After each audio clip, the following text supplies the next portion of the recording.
Et au lieu qu'il parte dans le chai, le récupérer pour pouvoir le remettre à disposition au chai et l'utiliser sous toutes ses formes. Et il y en a plusieurs, on va pouvoir en parler avec Hélène.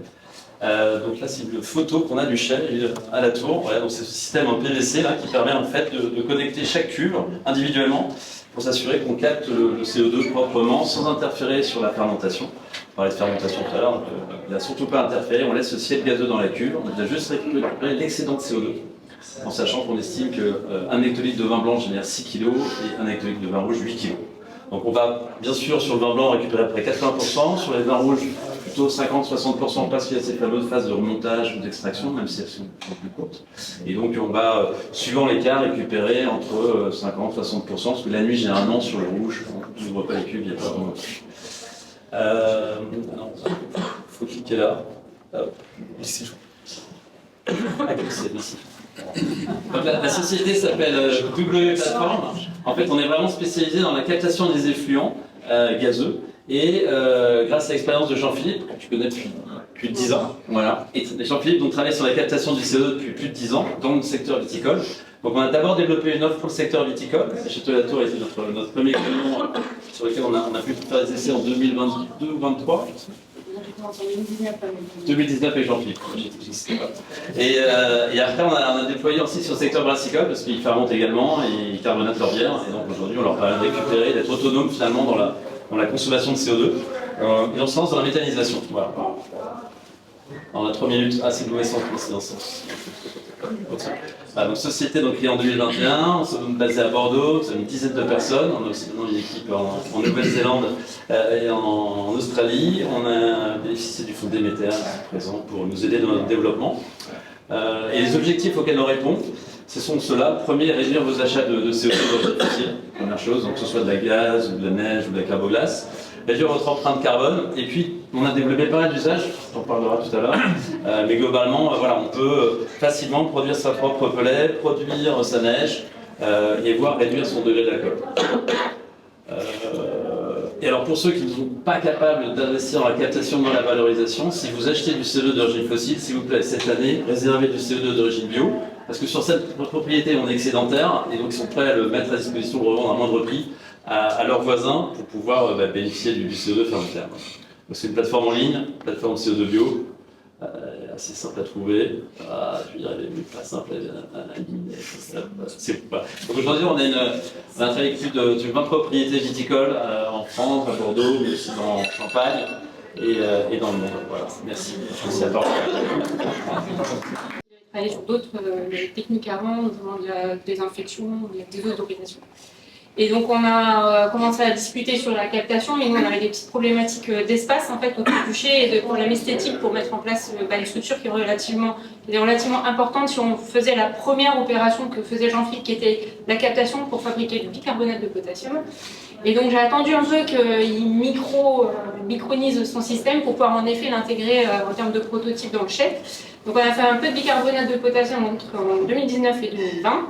Et quand Jean-Philippe a commencé à me parler de compression, on a vite dévié sur la compression parce que le bicarbonate c'est pas très rentable.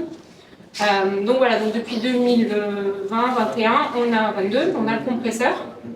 Et donc là encore, on a un petit problème de place pour stocker du gaz. Donc là actuellement, on a juste l'équivalent de 864 kg comprimés stockables, ce qui représente environ 100 hectos de vinif. Donc on a encore une grosse marge de progression. Donc ça c'est 100 hectos stockés. Et bien sûr, pendant les vendanges, on peut être amené à utiliser, recharger, réutiliser, recharger. Donc juste dans la phase de développement.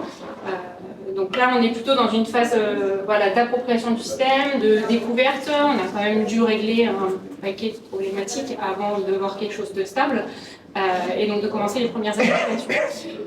Donc là, les 864 kg, ça correspond donc, comme je disais, donc à 100 hectos de vinif, et on peut gazéifier l'équivalent de 400 mètres cubes d'eau, parce que ça, c'est des applications que l'on fait, et l'inerté environ 21 600 hectos de vendange. Voilà, ce qui est pas mal pour nos applications. Donc là, nous, les différents usages qu'on avait, on en avait identifié 3. La fabrication de carboglace, puisque nous, on a plutôt tendance au démarrage des vendanges à mettre un peu de carbo et surtout à protéger le ciel de la cuve en fin de fermentation de la carbo. L'inertage en cours de pompage pour toute opération du chai. Et le troisième, c'était l'injection de CO2 dans l'eau de vie. Donc ça, j'en avais entendu parler il y a longtemps avec le procédé Ecobule. Et en fait, quand on a vu qu'on pouvait le faire, on s'est lancé là-dedans. Donc actuellement, ça passe par un système de valise qui est portable parce qu'il n'était pas question au démarrage de gazéifier l'intégralité d'un réseau.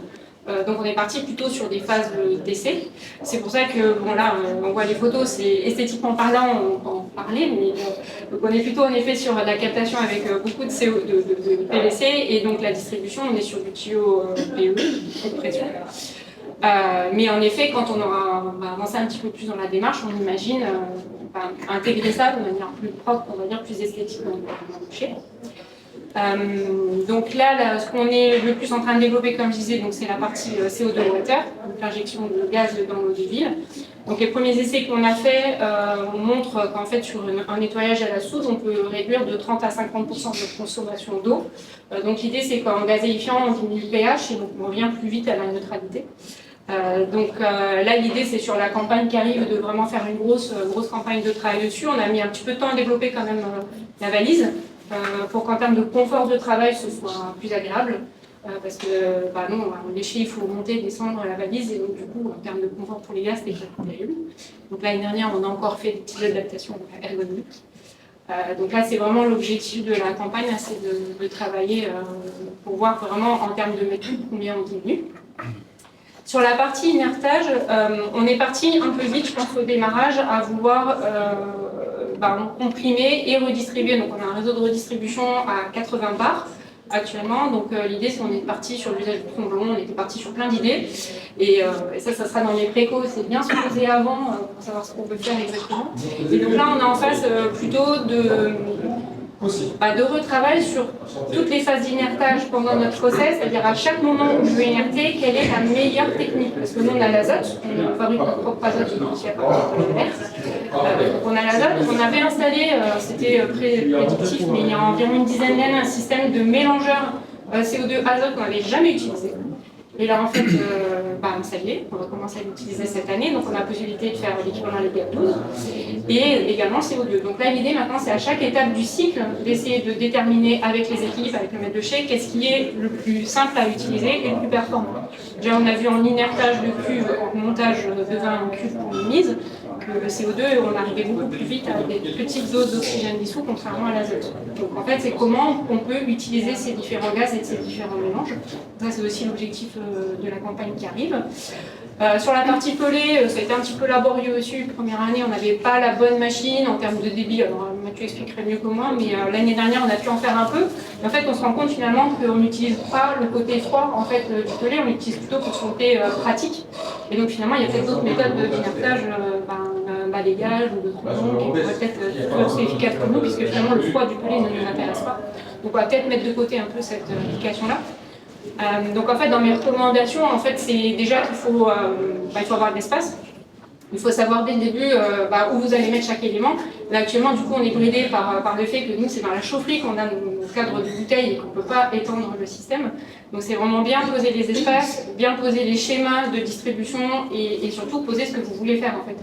Ça c'est important avant de démarrer, de bien savoir quelles sont les applications parce que les niveaux de pression ne sont pas les mêmes.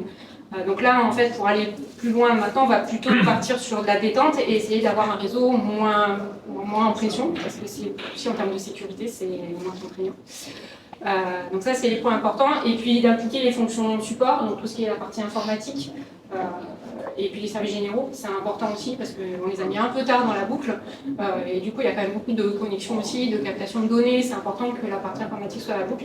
Et puis surtout le personnel. Dès le début, ça doit être un projet du personnel. En fait, il faut vraiment qu'ils s'approprient ça. Parce que là, on leur en demande beaucoup, notamment avec la valise, et on voit que ça peine parce qu'en fait, ils ne se sont pas appropriés le procédé. Il faut vraiment qu'ils comprennent les enjeux, donc les enjeux en termes de sécurité pour eux, et puis après, les autres enjeux qui sont la diminution d'usage de carbone exogène et puis la diminution de consommation. Et ça met plus de temps si vous ne les avez pas impliqués en fait, dans le dispositif dès le début.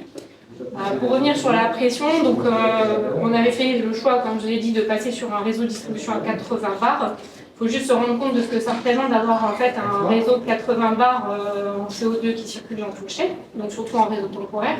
on a eu des petits problèmes de fuite au démarrage. Donc là, c'est pour ça que c'est une des raisons pour lesquelles on détend, c'est pour avoir moins de pression et moins de risque. Et donc on a dû mettre en place un système de sécurité qui est digne un peu d'une sécurité incendie, puisqu'en effet, la moindre fuite, c'est un énorme problème pour les salariés. Donc là, on a commencé à développer pas mal de choses avec des capteurs un peu partout dans les chais, des remontées par SMS, et puis on va aller jusqu'à des systèmes d'évacuation. Vous allez dire, on se rajoute pas mal de contraintes, mais on pense que ça en vaut le coup. Et l'ambiance dans le chai, effectivement, on travaille depuis 2-3 ans avec l'ISVV sur l'utilisation du CO2 pour réduire le degré alcoolique de quelques degrés, en fait, faire une correction durant la phase fermentaire sans perdre d'arôme, juste en réintégrant le CO2 capté en sortie de cheminée, on le capte, on le sèche. En le séchant, on écarte de l'alcool et de l'eau, on le réinjecte par le fond, et comme dans un aquarium, et en fait, par ce système de stripping, en fait, on va récolter, donc écarter un peu d'alcool, sans intrants, de manière naturelle, finalement, on recycle le CO2 et on peut baisser de quelques degrés le niveau d'alcool. Et là, on travaille sur un système qui là rentre dans les caisses de l'EIV pour le faire sous vide et donc pouvoir l'utiliser pour limite corriger au moins jusqu'à 20%. Mais bon, c'est plus sur un cas rive droite de CO2 gazeux pour pouvoir faire 1 kg de carbone. À peu près. C'est le ratio qu'on a. Ouais, c'est un ratio qu'on a. Un ratio. En fait, nous, on distribue des machines du marché. Et globalement, si on veut une solution intégrée, effectivement, on peut mettre un système de carbogaz au bout qui permet d'avoir ses propres pelés avec des débits de 30. Globalement, on peut mettre des machines qui font 30 kg/h. Et donc, on peut la lancer le matin. On a le CO2 de la veille, en fait. On peut lancer la production de carbo pendant 2-3 heures et avoir ces carbos pour la journée. Et en fait, le rack va se re-remplir. Le rack de bouteilles de 50 litres, c'est des bouteilles de 50 litres qu'on remplit. Et en fait, de jour en jour, vous pouvez produire ce que vous avez consommé la nuit. Donc, il y a un système de rack tampon, finalement, qu'on peut utiliser. Et on peut aussi l'utiliser sur des mises en bouteille, on peut l'imaginer après tout le nombre d'années, ou sur des méthodes cuve close, Charmat. Si on veut carbonater des vins, on peut aussi s'en servir. Et là, on peut du coup récupérer le CO2 aussi utilisé pour faire ce type de process. On pourrait faire le système et qu'on voulait déjà tester. L'erreur qu'on a fait, c'est peut-être d'avoir un réseau de distribution à point barre partout. On s'est dit, la CO2 water ça marche, donc allons-y, on va pas. Et là, c'était peut-être trop ambitieux. Donc, sur bicarbonate aussi, ça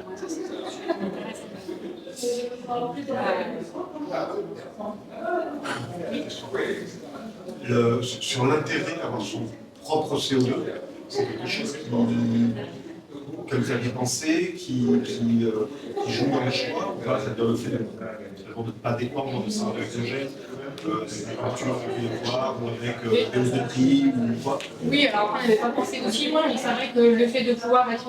Aujourd'hui, vous achetez plus de CO2. On en achetait déjà pas beaucoup, puisqu'on utilisait plus l'azote. Et là, si on a une meilleure performance avec le CO2, on va plutôt basculer sur le CO2. Donc je pense qu'en fait, on va avoir beaucoup plus d'utilisation de CO2 maintenant. Après, on ne fait que décaler En fait, c'est pas, on passe pas notre.